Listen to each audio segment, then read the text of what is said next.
Good afternoon, everybody. A couple of things. One, this is a second video after this morning's 4:40 a.m. video about the monoprice monolith THX AAA desktop amplifier with dual DACs and dual amplification modules. Yeah, it just rolls off the tongue. I am so surprised more manufacturers don't use that type of nomenclature because it really does make you feel like you are buying a true audiophile product. Anyway, this is not about that. The first update is this microphone right now, the one you're listening to, is a Neumann TML 103. I was able to find this thing on eBay for extremely cheap. It was an asset forfeiture from another company or person or whatever, and sold it to me at a very, very good price. Typically, the TML 103 goes for about $1,000 to $1,200. I paid nothing even remotely close to that. And I had so originally I had another microphone that I was relatively happy with. It was the Aston, I think it was I had the Aston Spirit, and then I had the Aston Ghost or something or another, which was fairly good.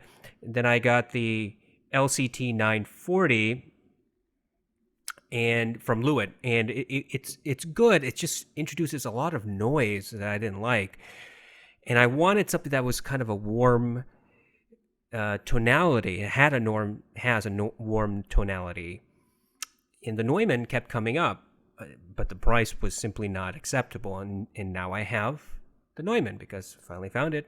It was acceptable, and I hope this turns out to be better. I tested it, and it doesn't seem to have much noise, if any, whereas the TML 940 has a tremendous amount of noise that when I try to decrease in Adobe Audition, it simply kind of messes up the actual vocal, which is not very helpful. So that's update one. Update two, I just got a really cheap headphone. Well, it's actually a pretty expensive headphone that I found really cheap in China. Maybe it's a knockoff, maybe it's not, maybe it's real, maybe it's not, who knows. It's the Shure 1840. If you know anything about them, these are very, very good headphones. This is the flagship of the Shure headphone line. If you don't know anything about it, take a minute and go look at the Shure website. They're very, very good headphones, and we'll do the unboxing. There's not much of a box here, but we'll do the unboxing, and then we'll do the review eventually. Okay, so let's get to the purpose of this video. I know I've been delaying it long enough. It's been 3 minutes. One of my subscribers today has asked a question that comes up every once in a while, which is beginning to get a little troubling. And the reason I say it's getting a little troubling is because it misses the point. The question itself kind of misses the point, in my opinion. And I don't mean any disrespect to anybody who has asked or thought about this question. I just think that it's important for people to understand that the question itself is not a very valid question. So here's the question. This question is from my subscriber. We were talking about amped DACs, portable amp DACs. And this person says, I want an amp DAC with the power of the XCAN and a very good DAC, but all that in a portable package. Don't consider the black label, which is fine. I was thinking of Chord Mojo or the THX AAA portable from Monolith.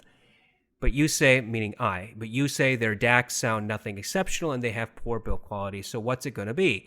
Now, I also thought about the Sony PHA-3. It has the desktop version of the ES9018 DAC. Does it make better sound from the mobile version? So these are questions I can't answer. And nobody can really answer these questions definitively, nor can they answer it truthfully. And I'll explain exactly why. So I understand this individual's conundrum. I'm having the same conundrum right now, and I'll tell you what this person's conundrum is, and I'll tell you what my conundrum is and how they coincide. This person's conundrum is they want to be able to spend their money wisely and find an amplifier or DAC combination that they will be happy with, that produces the best sound. Now, what does best sound mean? It's different for everybody. Some people like warm tonality. Some people like neutral tonality. Some people like a lot of detail in the highs. Some people like bass-heavy detail. Some people don't know what they like. And so there's a whole gamut of what could possibly be.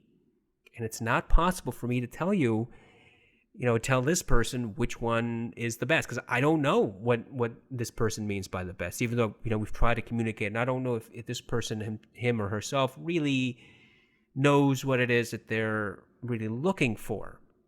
It's hard, and it can be hard to put into words what you're seeking when you're in the audiophile game.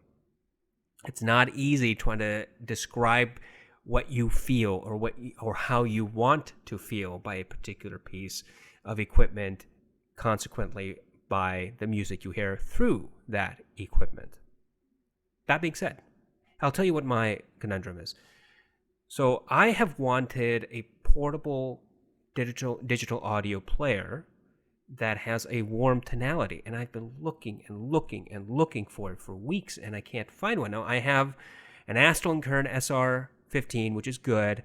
I have the Hibby R6, which is great. I've had a number of FIO players in the past, which I wasn't really happy with because they're not neutral. They're just kind of too steely. They have a very clinical sound that's not my type of music, and that's just the signature they go for. And as I've been researching this, I've been trying to learn a little bit more about DACs, about the DAC modules, about the circuitry, about how they sound, about all the versions of DACs. And I've read all sorts of reviews about particular digital audio players and why those people say it's a warm player or a neutral player or a player that has a more clinical sound aspect to it. I'm trying to figure this stuff out. And you know what I run into every time? I have no idea. Nor do those people. They don't know what the hell they're talking about. Not one of them, doesn't matter if it's from Inner Fidelity, which does reviews of audiophile equipment, like really, really expensive audiophile equipment. They can't tell you what they're talking about. They can't explain it. They just say warm and it has a good sound signature. And, yes, you can get a warm signature from other things, but this one just really sounds better. It's like, what does that even mean? Right? And so when you research this and you go into the forums, people say the same thing. Because music speaks very personally to people. You experience music differently from the person sitting next to you, listening to the same piece of music. That's just the way we humans are. And it's not possible for any circuitry it's not possible for somebody to tell you how a piece of circuitry, like a DAC or an amp chip or module, will make you feel. That's not a question that makes any sense. So that's why I originally said the question itself doesn't make any sense. But how do you pick the right DAC? Now that's why this subscriber's question is very important. I'm glad he or she is asking this question. I think it's a very relevant question. And this person and I have been trying to kind of figure this out for a long time now. And it's not possible. It's simply such a difficult question to ask and an impossible question to answer. So in my investigation for the subscriber and in my own investigation for the type of player that I wanted, I figured out there are a lot of DACs out there, a lot of DAC chips. There's the Sabre DAC, and then there's the Wolfson. Is that coming up? There's the Wolfson DAC, and then there's the Burr Brown DAC, and then there's the THX AAA amplifier module, and then there's other DAC modules that are less well known. There's Cirrus Logic, there's Amtel, there's Adafruit DAC. I don't know what the hell an Adafruit DAC is, but and this is not just a particular module. This is, pick any one of these companies: Burr Brown, Wolfson, Sabre. It doesn't matter. Pick any one of them. They'll have different versions of DACs. They'll be releasing DAC modules constantly. Why? Well, they feel as if they can do better than the last one, or they want to tune it differently, but they definitely want to sell more. And that's the catch. They want to sell more. They're trying to figure out what it is that the audiophile community wants, and they try to cater to it as much as possible. And I don't know what the audiophile community wants. I doubt that they know what they want. But it doesn't matter what the community wants. The question is, which one of these is the best? I have no idea, nor do they. These modules, their only purpose is to is to convert digital signal zeros and ones to analog signal, which is carried through by electricity, by electrons, by the cable into your headphone or your speaker. That's all they do.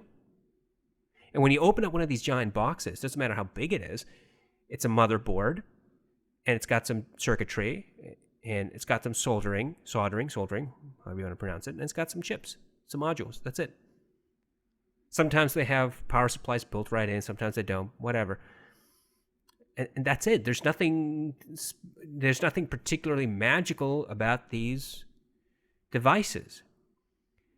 But it's not easy to tell you what they sound like because the sound varies from one amplifier or DAC module to another, from one version to another. And I will give you an example. Okay? I'm going to type in the example right now. Bear with me. This is, now I forgot what I was looking for. Oh, Cohen Global. So as I've told you, I've been looking for a warm-sounding digital audio player. And the forums seem to imply that Cohen makes warm-sounding audio players. And I said, great. If that's the reputation they have, then that's where I should start looking. And I started looking. And then I started reading reviews, and I was getting mixed signals. I was getting information that Cohen's DACs, their players are very neutral, which I don't want. Then I heard or read that their players are very warm, which I do want. And then I heard that their amplifier DACs and their players, but when I say amplifier DAC, it's just their player. When their players are more clinical, and okay, which is it? What's their signature? Well, it turns out that Cohen changed their signature sound. You go to their Plenu line, which is their players, and they have a lot of players. They have the D2, the L, the V, the Plenu 2 Mark II, the Plenu J, the Plenu R, the Plenu 2, the Plenu M2, the Plenu S, the Plenu D, the Plenu M, the Plenu 1. Oh my God. You can find most of, if not all of these online, typically on eBay. Some of these are discontinued, but they cost a lot of money. So the one that I found that was consistently considered a warm-sounding player was the Plenu 1. Okay, so I was looking for it, and I found a couple on Amazon for an exorbitant price. And then I found a couple on eBay from Japanese sellers, used market, and none of them are responding to my best offers. None of them are responding to my questions about the product. So, bye. You're not getting my sale then. And I'm just looking at this stuff and going, well, this looks really good, and there are only a handful, if any, video reviews on YouTube about any of these players. I'm like, okay, so I got to make my determination. What exactly makes this warm? And then I finally ran across the solution. It was the DAC, right? It was the DAC. So we go to spec, and when you go down to audio characteristic, you read Burr Brown. I can't even select it. You read right here. You read Burr Brown PCM 1792A. And I said to myself, Burr Brown. And I did a little bit more research. And it turns out Burr Brown makes DACs that do have a warmer tonality. That's what I want. I want a warmer sounding DAC. That's exactly what I need. But I don't really want to spend a ton of money for a player that is discontinued and used. So I'll just get another one. I'll just get one of the other ones. You know what? There's a Plenu 1. Let's go to Plenu 2. That's more recent. That's going to have firmware support and warranty support, and I can find it new. Let's do that. So let's do Plenu 2. So I hit on Plenu 2, and I started reading reviews about the Plenu 2. And people started talking about how neutral it is. And I thought, why is the 2 neutral? What changed? So I went to the spec sheet. And when I went to the spec sheet, and I looked down, and I looked at the DAC module, it said, where's the DAC module? Oh, come on now. Oh, here it is. AK4497EQ. What's AK? It's AKM. It's the AKM company, right? AK4497EQ. So they changed it. They changed the DAC. That's why it has a different tonality to it. All right, so surely there must be another player that's not the Plenu 1, that's still manufactured, that's still purchasable at a reasonable price. Okay, so let's go to the Plenu S.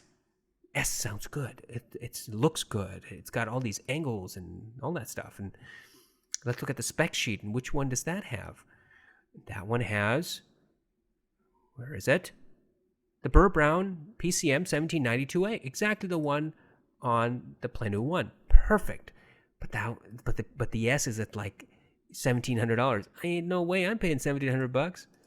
Okay, so let me find another one. Turns out, finally, I found the Plenu M2. And I looked at the spec sheet, and everything is basically identical between this and the Plenu 1. The microchip that's in there, the screen, the software, the types of files they handle, everything is exactly the same. And then I went down to the DAC. And the DAC says Burr Brown PCM 1795. And I said, hey, exactly the same one. And then I had to stop myself and said, wait a minute, there's a slight difference. PCM 1795 versus PCM 1792A. Things changed. The Plenu 1 had a 1792A, and the Plenu M2 has a 1795. So 1795 versus 1792A. The M2 has a newer DAC. And you might ask yourself, well, what's the benefit? So I went online and I tried to find an answer. 1795, PCM 1795 versus PCM 1792A. Nothing came up. No explanation. So I tried to find information from Burr Brown about each individual DAC module, and I couldn't find anything. There's no comparison. What's the difference? Well, see, that's the problem. You have no idea. I have no idea. I can't even answer the question for myself, let alone for somebody else. And I have put in a lot of effort to try to figure out, I want a warm-sounding player. I ended up getting this one, ended up getting the Plenu M2 from Amazon, and if it doesn't sound the way I want to sound, it's going to go back. But that's the benefit to having Amazon versus buying something on eBay. Now, that has been my journey. Going back to my subscriber and his or her question, I can't answer it. But this is the danger. Whenever any of us start falling into this trap laid down by audiophiles and individuals, companies, especially companies that prey on audiophiles, it is really easy to dupe people who have a hobby, a passion for something that is personal, something that is intangible, something that requires you to bring your own emotion, your own thought process, your own listening preferences. Because companies can start saying whatever they want to you. Other audiophiles can start saying whatever they want to you. And you have no objective way of arguing the alternative. That's why the audiophile community is laced with poison. People and companies, manufacturers that make all sorts of wild claims, make all sorts of wild statements that are hard to prove and are hard to disprove. Because if you say, I don't hear that, I don't hear what you claim I should be hearing, the retort is, well, you don't have the right equipment, my friend. You should get the right equipment. Oh, I'm sorry. You're right. I should have spent another $10,000 on this other right equipment so that I can enjoy what you think I should be enjoying. You see how easy it is to fall into that trap. And so I encourage you, as I encourage this subscriber, I encourage you, don't do that. Don't ask yourself what is the best. Look, I ask myself this question every once in a while. It's like, what's the best X? And I start typing that into Google, and inevitably I come up with ridiculous websites that rank things 1 through 10 or whatever. And as I read them, I immediately become really irritated by them, because those websites are preying on people. They have no idea what the hell they're talking about. They don't provide you with objective facts. They don't give you real analysis. They just number stuff. They could have randomly picked those items out of a hat and listed them in any way they wanted to, and they said, and would have said, this is our ranking. That's not appropriate. And so the question posed to me, what is the best, or what is the end game, is a non sequitur. It simply cannot be answered. Specific questions about, okay, so I have this amplifier and I have this amplifier. Can you tell me the difference? Yeah, if I have the amplifiers, I can do the test. Not a problem. If I have the headphones, I can do an A/B. Not a problem. But if I don't have the stuff to actually review, and somebody asks me, well, tell me how it sounds or how it should sound, my answer would be, I have no idea. For all the various reasons we've already discussed. But it's not possible for me to say to anybody that this is how something should sound. I can only tell you what I hear at that moment with my equipment, with my ears, with what I'm listening to. The real purpose of my channel is to try to give a different perspective from most, if not all, the other reviewers who make claims and conclusions, and then they double down on those conclusions, like, this is it, this is the best. And, a week or two later, they'll come up with another one, and they'll say, this is it, this is the best. And, at the end of the year, they'll make a list of all the best. And it's like, dude, you can't have it all ways. You can't say that this is the best now, and then a week from now, this is also the best. Then the word best loses all meaning. You can't have 15,000 bests. That's not how best works. The best means this is the greatest thing you can possibly buy of this genre, of this category, of this nature. And if they come up with lists every month, that's the best. That's not, they're misusing the word. And they're misusing you. And they're taking advantage of you so they can get more clicks and more advertisement revenue and more subscribers. And that's the problem. Okay, so 22 minutes. Sorry for the rant, but I thought it was important to address this because, it's not just this subscriber who has this conundrum. I have it all the time, and I don't know how to address it other than to say, look, I've just now dealt with this. And I've had to go into the breakdown of each product, looked at the spec sheets, and try to figure out, okay, what is it that makes them so different? And I don't know, and I really won't know until this device is delivered to me. A lot of times when we buy things like audio equipment, we're doing it off of faith that they will sound the way that the manufacturer claims they will sound. That they're going to be exponentially better than anything else that we had an option to buy.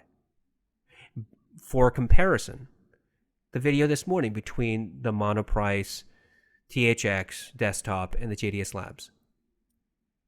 Now, you might say, well, that's not the 789. You might be in denial, my friend. If you're saying that the Mass Drop and the Monolith are vastly different in sound quality, we shall see.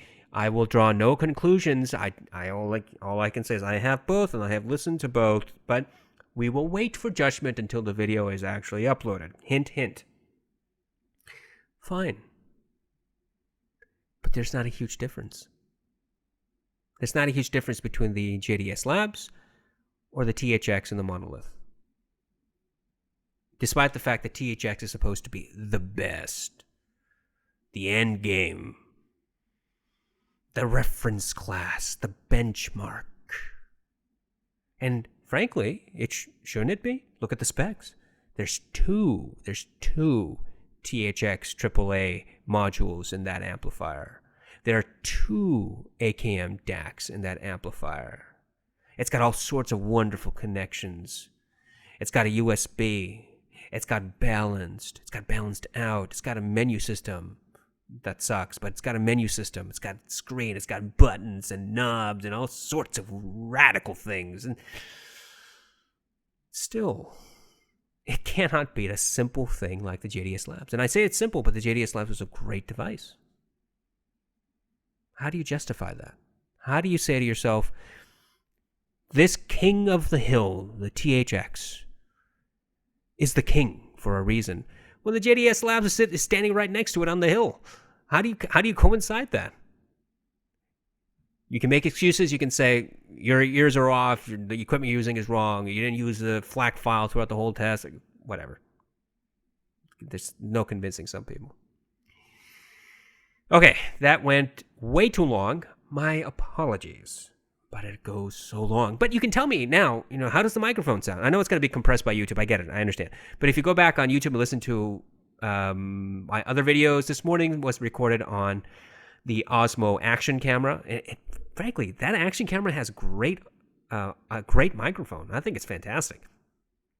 Compared to some of my other videos in the last week or two, I think this microphone, the Neumann, is a noticeable upgrade. But tell me if I'm wrong. And if anybody has audio advice about how to make my audio recordings better, let me know. I really want to get into this stuff and try to figure out some cool ways of making audio sounds great. Thank you so much for listening and watching and subscribing. I had a 60-second subscriber today. Thank you so much for subscribing, my 60-second subscriber. I hope you enjoy this content. And let's keep chugging away at 100. What happens at 100? I have no idea. Nothing happens at 100. I don't know. Am I going to do a giveaway? Am I going to give something away at 100 subscribers? Are you kidding? What am I going to give away? No, I'm not going to give anything away. Get out of here. I'll make a video. How about that? I'll make the 100th anniversary video. Actually, it would be, should it be the 100th video that should be the 100th anniversary video, or should it be 101, celebrating that I had just completed the 100th anniversary video? Huh? Like, it's the year 2000. You celebrate the year 2000 as the millennium, but it's not really the millennium until you finish the year 2000. So the millennium really should be in 2001. Crazy stuff. Thank you once again for listening to this. Maybe you enjoyed it in your car ride. And if you do, thank you for enjoying it. I will upload another video soon comparing the two THXs. And then we'll continue the review process of the monolith. Thank you very much. Have a wonderful night. I wish you all well.